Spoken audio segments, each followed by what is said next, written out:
remember that they're changing my voice. So we're on the sixth trumpet. Again, they're trying to make it so I sound weird, and they're trying to pretend that magically the Jews, who aren't chosen, magically are. Okay? And so if anybody pretends that they are, except for my parents, it's going to cost their souls and their offspring's souls to the extreme and forever. There's no words for it. I mean, on top of everything, people don't even believe them anyway, and they still harass me over that. A lot of English people of English descent, their diaspora, Jewish people, their diaspora, okay, white people and LGBT people are the main ones doing it. And the more they do it, the more I'm inclined to remind you again and again. They do it in a certain way that is very racially charged. So instead of calling them racist names like they're calling me, I fire back in a way that's more dignified. And when I'm off record or something and they're really turning it up on me, calling me all kinds of names, hey, I might fire back, right? You know, my neighbors might be confused about what's going on, okay? But it's safe to say that I'm in the right, and you can't just torture people and call them racist names all the time and expect them not to fire back. That's sick. I'm not their slave. They're slaves to sin. I serve God alone, and I'm Christ. So the church, Philadelphia, it said that there's no complaints. The sixth seal's opened, there's a great earthquake, and the sun turned black like sackcloth made of goat hair. Remember Christ, Christ, separate the sheep from the goats. Okay. The whole moon turned blood red because they're drunk off the blood of the saints, and the moon can symbolize darkness and evil, right? So it's a failure for people to be right with God, right?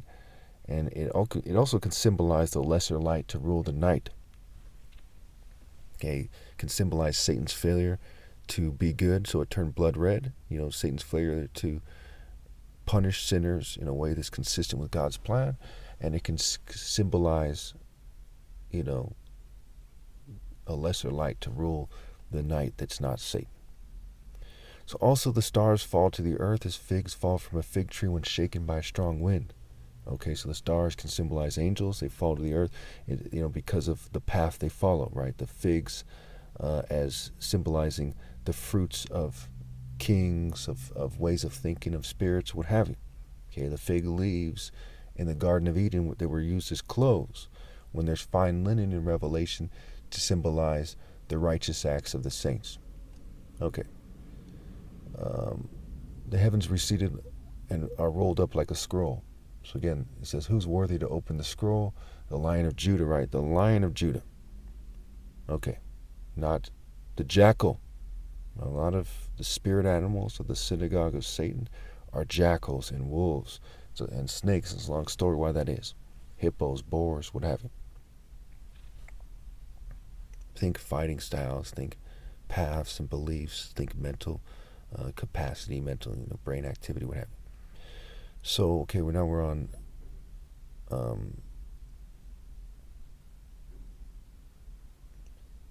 the trumpet. So the sixth angel sounded his trumpet, and I heard a voice coming from the four horns, right? The four kings, the horns are a symbol of power, of the golden altar that is before God. It said to the sixth angel who had the trumpet, release the four angels who are bound at the great river Euphrates. And the four angels who had been kept ready for this very hour and day and month and year were released to kill a third of mankind. The number of the mounted troops was twice 10,000 times 10,000, 200 million. I heard their number. The horses and riders I saw in my vision looked like this. Their breastplates were fiery red, dark blue, and yellow as sulfur. So it's fiery red for wickedness burning like a fire, dark blue for the sea turning into darkness, and yellow like sulfur for the world transforming into a burning lake of sulfur. So when it says it killed a third of mankind, it's saying, their souls are being assaulted. The simple answer is they're rotting in hell, right? They're rotting, they're ill, even if they seem like they have mental clarity because they're using technology, they're ill, right? If you rely on psychology instead of living in reality, and you live in the construct, the white man's psychological construct, for instance, okay, instead of reality, like some social norm fanatic who never grew up, then you're severely mentally ill. That's a waste of life playing, like dolls or something, playing tea time. It's illogical. The heads of horses resembled the heads of lions, and out of their mouths came fire. So the devil has been referred to as a roaring lion. The horses can symbolize a person or group of people, right? Judah is a proud horse, a person, right? The people of Judah, the person named Judah, what have you. The spirit. A third of mankind was killed by the plagues of fire, smoke, and sulfur that came out of their mouths. The power of the horses was in their mouths and in their tails, for their tails were like snakes, having heads with which they inflict injury. Okay, so again, there's a lot of figurative speaking. There's certain serpent-like activity going on. The smoke is connected to the locusts, right? And I think that we went over that in the fifth trumpet, or I believe, where the angel's given the key, and the smoke rises up and blots out the sun. Okay, yeah, so that was the fifth trumpet. And it's the smoke from the abyss. Okay. There's a lot of connections here that are hard for you people to accept as true. Like the abyss is a play on words for boas, right? Big snake, right? Like a python, a boa, anaconda. And also it's a play on words for, this part gets tricky, right? The word Obi, for example, in Igbo, means King Heart Hut Essence Center Temple Core, can mean God or it can mean the devil, just like the word Ra in Hebrew means evil, but in Egyptian mythology it means a symbol of God, right? The sun as a symbol of God. Okay, and of course there's a bunch of Satanists all throughout Egyptian history who were trying to have their way, and after the first dynasty or so they basically did, as far as anyone knows. And so we get the Obi meaning witchcraft, okay, and versus Obi meaning Christ. So it's the abyss of witchcraft. And of course you see the witches with their kettle and there's smoke rising up, and Satan's said to be connected with the air. He's said to be the Lord of the air, right? So he's fuming people and do all this stuff, and they're giggling like neo-colonialists and neo-colonists and so on and so forth. Okay, so we get to the sixth bowl. Okay. The sixth angel poured out his bowl on the great river Euphrates, and its water was dried up to prepare the way for the kings of the east. Then I saw three impure spirits that looked like frogs that came out of the mouth of the dragon, out of the mouth of the beast, and out of the mouth of the false prophet. They are demonic spirits that perform signs. They go out to the kings of the whole world to gather them for the great day of God Almighty. Look, I come like a thief. Blessed is the one who stays awake and remains clothed, so as not to go naked and be shamefully exposed. So again, the main interpretation of this is, it's like rapture. It's a play on words for rape root, to kidnap, to assail, to abduct, abscond with. They look at the root terms for the root words for rapture. It's like rapatio and rapere or something like this, and so on and so forth. Okay, that's what it's getting at. It's that the one who has will be given more. The one who has not, even what he has, will be taken away from. So everyone's kind of spiritual worth is being taken and given to me. Okay. And there's a bunch of rapists who are from the cult of the flesh who are raping people and so on and so forth. Okay, and if I was to kidnap somebody, and obviously I'm not going to do that, then I would be in the right to do so. Okay, because everyone's some kind of worm that worships the devil, and they've cheated me on such a profound level. So that's also a part of the philosophy here.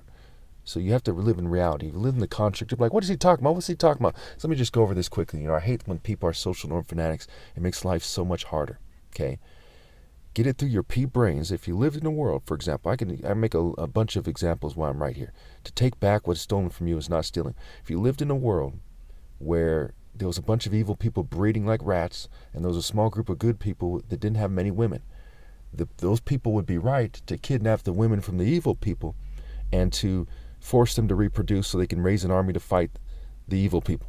Okay, pretty straightforward. See, so rape is something that if it's wrong, it's wrong.